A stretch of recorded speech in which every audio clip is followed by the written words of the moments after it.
2 anos antes de nós inaugurarmos a igreja, nós já estávamos orando. E a ideia não era abrir uma congregação, abrir um novo ministério.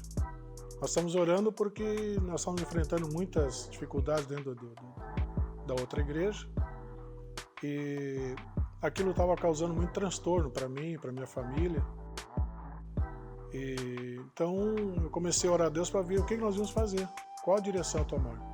Deus começou a levantar pessoas, profetas, trazendo palavra para nós, pessoas que não sabiam de nada, não tinham nem ideia do que estava acontecendo. As pessoas que vinham trazendo palavras, que nós iniciaríamos um novo projeto, iniciaríamos uma nova experiência, que nós estaríamos dependendo 100% de Deus. Quando chegou na hora, chegou no momento certo, foi quando Deus então deu a direção final que realmente era para abrir um novo ministério. Meu Deus, abriu-se um buraco e eu caí dentro desse buraco. E eu não tinha nunca ideia, né, de um dia sair da minha primeira denominação, que foi onde eu me converti. Então eu achava que aquela igreja, que aquela entidade, para mim era tudo. Eu apoiei a ideia porque eu gosto sempre de coisa nova, né? Eu sempre gosto de coisa nova, eu sempre gosto de projetos novos. Então teve essa oportunidade de ter, querendo ou não, é o desligamento de uma estrutura, né? De uma estrutura consolidada para um projeto novo que teria que se consolidar. E num dia para a noite mudar tudo, isso aí foi bem complicado. Chorei muito, muito mesmo. A tristeza foi de ter perdido, né? De vários terem se desligado, né, ficado lá. Foi bem tranquilo para nós, assim, porque as motivações que levaram, embora uma separação, digamos assim, é dolorida sempre, né, uma quebra de vínculo, mas as motivações eram, no meu entender, eram corretas, tanto eram corretas que completamos 10 anos hoje de Vitória.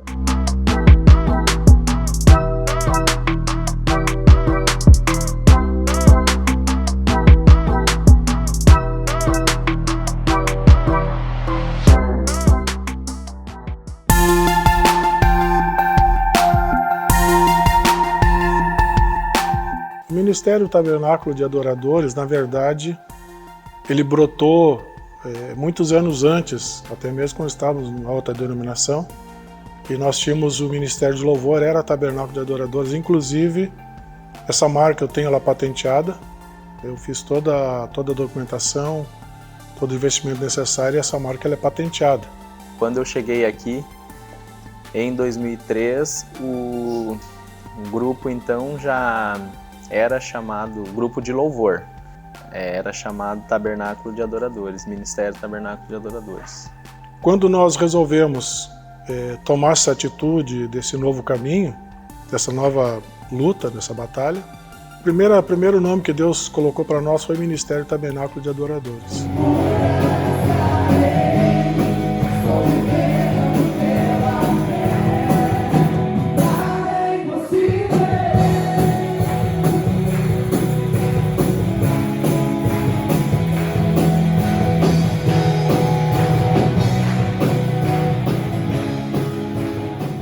É interessante, assim, a Bíblia ela utiliza bastante essa questão dos símbolos, né?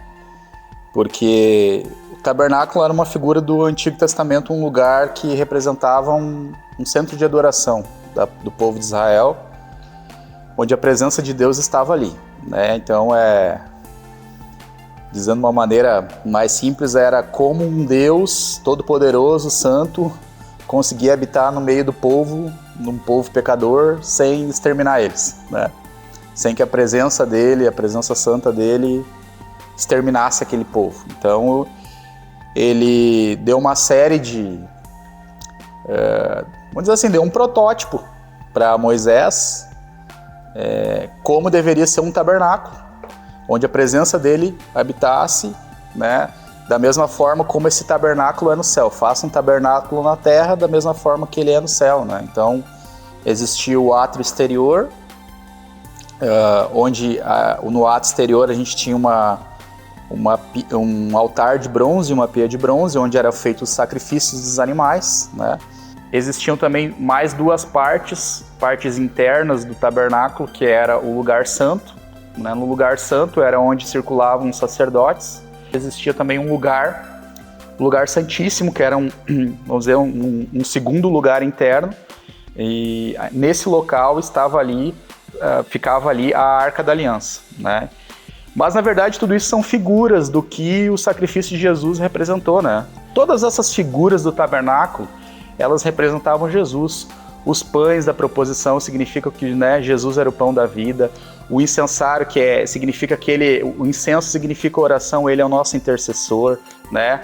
A Arca da Aliança, que representava a presença de Deus. O tabernáculo é uma figura lindíssima da pessoa de Jesus, né?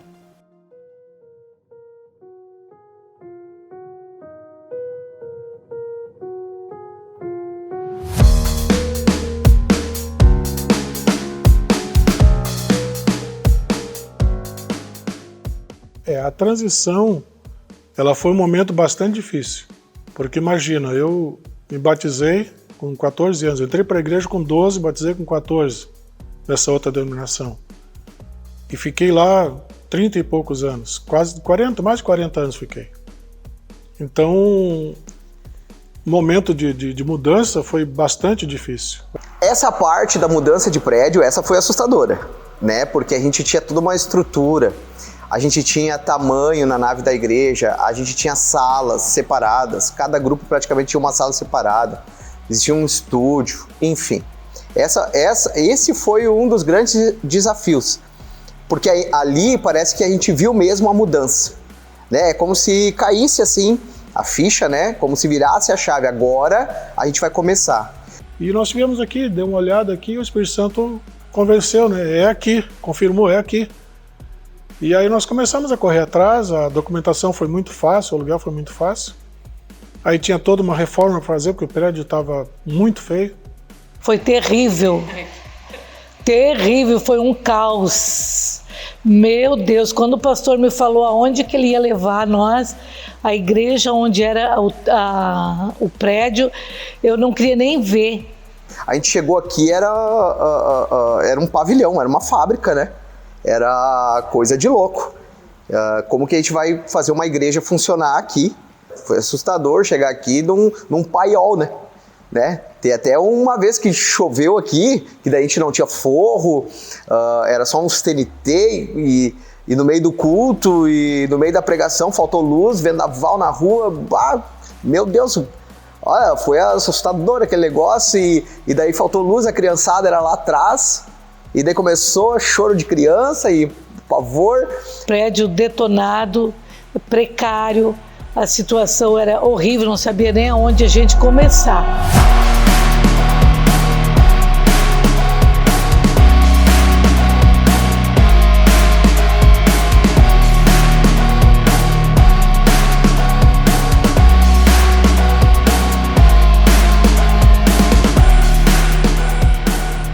Eu entendo hoje eu entendo mais do que nunca, que tudo aquilo que nós passamos lá na transição foi um propósito de Deus para nos fazer crescer cada vez mais. Graças a Deus, né, hoje a gente tem uma igreja muito linda, muito bonita, né? Mas em tudo nisso a gente vê a mão de Deus, né?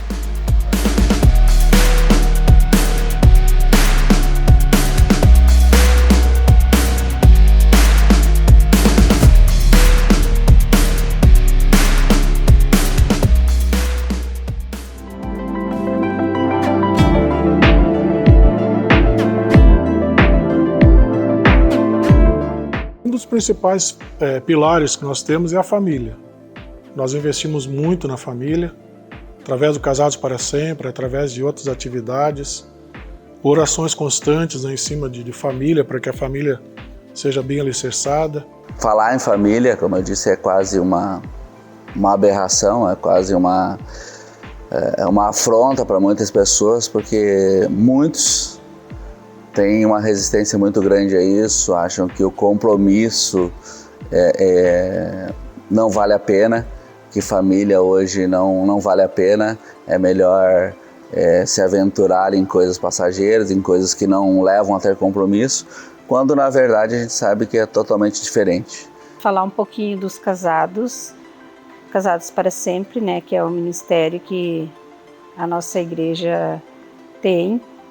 Eu acho que deve ter dado uns 12 anos ao todo, um pouco de líder, né, com o João, né, e daí depois que ele partiu eu fiquei ajudando na liderança, né, e para mim fez muita diferença na minha vida enquanto eu era casada, porque assim como eu estava ensinando, eu estava aprendendo também, né? Estava trazendo coisas boas para dentro do meu casamento. Hoje, as famílias que ainda se constroem, muitas delas não permanecem, né? Não permanecem justamente porque falta a consistência, o alicerce da família, que é a presença de Deus dentro da nossa casa, do nosso lar. Por isso a importância da igreja focar nessa área, de focar na educação para a família, porque isso vai alicerçar, vai fazer com que o lar seja construído sobre a rocha e não sobre a areia, que ainda que venha temporal, venha dificuldades, que todo mundo sabe que está sujeito a isso, mas vai subsistir a toda essa situação, né? Porque está alicerçado em Cristo. O outro pilar que eu creio que é o que sustenta a igreja é o ensino, a área do ensino. Nós valorizamos muito a área do ensino, nós temos uma escola maravilhosa, e que o Tiago e a equipe fazem um trabalho muito bom na área do ensino. Eu acho fundamental essa parte do ensino. A gente tem que habilitar as pessoas, porque eu vejo que o caminho do cristão é a maturidade.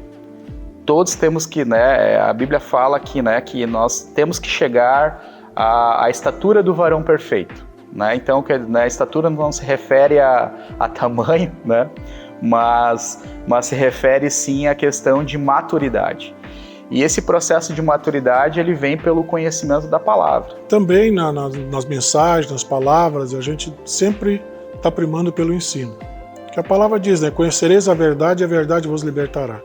Então, se alguém tiver que ser livre, que seja pela palavra. Eu creio realmente que o conhecimento, né, da palavra vai nos fazer mudar o nosso relacionamento com Deus. Né? Não são apenas fatos, não é apenas eu conhecer o que está ali, mas os fatos que ocorreram, mas eu conhecer o meu Deus, eu conhecer o que Ele fez, eu conhecer aquilo que o agrada, eu conhecer aquilo que o entristece. E em cima disso, eu começo a me tornar parecido com Ele.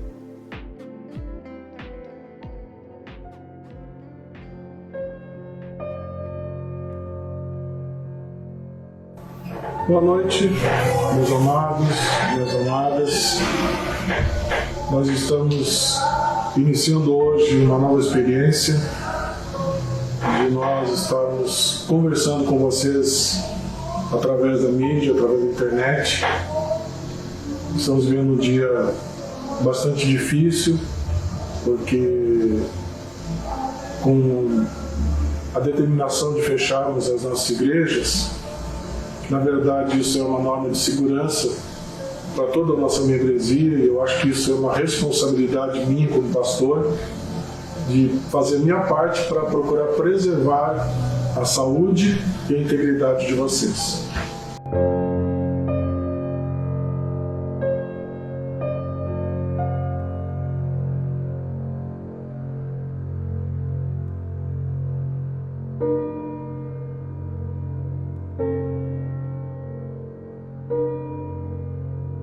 Essa pandemia, ela foi muito cruel. Foi cruel porque, além da perda de pessoas, amigas, familiares, a gente sabe a importância que a igreja tem na vida de muitas pessoas. E quando começaram a passar para nós a ideia que teria que fechar a igreja, esse momento foi muito difícil.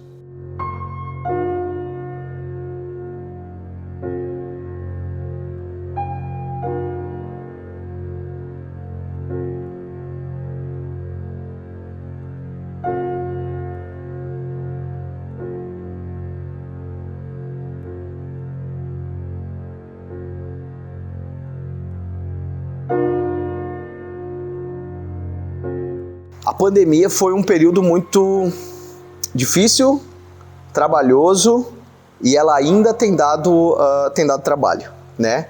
Porque gerava medo, gerava preocupação.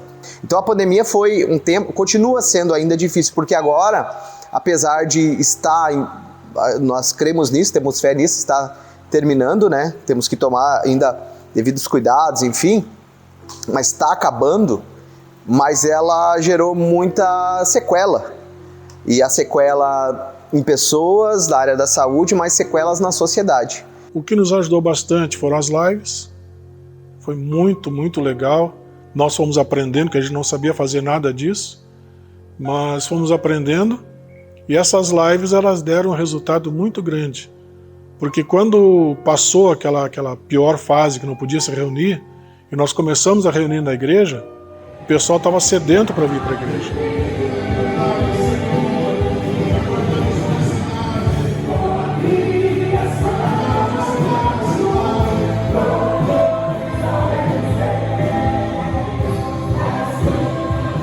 Mas Deus foi muito fiel, muito fiel. Posso dizer que Deus foi extremamente fiel, porque os irmãos entenderam a necessidade da igreja, se uniram e todos, de uma só voz, abençoaram a obra de Deus. Por isso que a igreja ficou firme, mesmo durante a pandemia ela ficou firme, por causa dos irmãos que amam essa igreja. Eu louvo a Deus porque da igreja nós não perdemos ninguém para o Covid, ninguém morreu aqui da igreja. Tivemos várias pessoas em dificuldade, inclusive até passando por UTIs, mas que a Covid não venceu.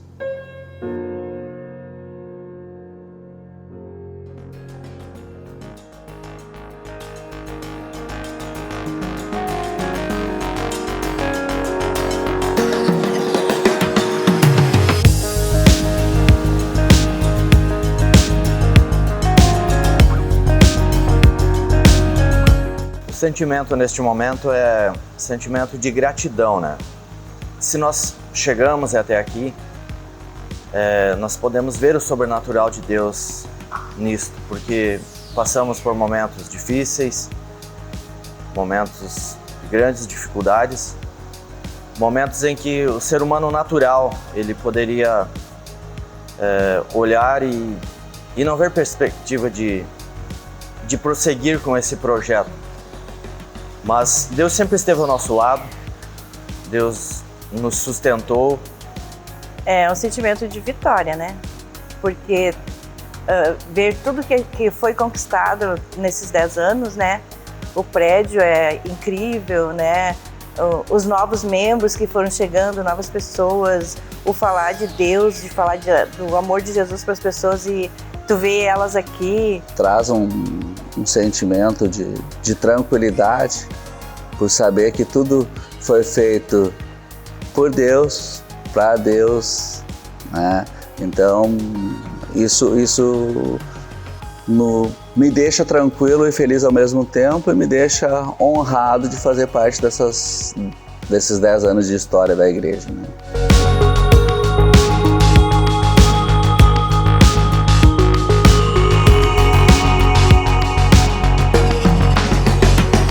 Tivemos bastante tristeza, sim. Mas ao mesmo tempo nós tivemos também muitas alegrias, muitas conquistas. Nós pudemos ver muitas pessoas sendo transformadas pelo poder de Deus de uma forma que a gente não tinha visto antes. Pessoas chegando na igreja e em poucos meses já estão trabalhando e servindo com alegria ao Senhor. Então tudo isso mostra que nós estamos no caminho certo. São 10 anos que nós estamos trilhando, formando uma identidade. Nós tivemos que aprender nessa caminhada com alguns tombos, alguns percalços, algumas circunstâncias adversas, mas o Senhor foi nos dando força, foi nos capacitando. O sentimento não vou dizer dever cumprido, porque o nosso dever continua, ele vai continuar até a volta de Cristo. Mas eu digo que essa vitória que Deus tem dado para nós esses 10 anos foi um tempo extremamente especial.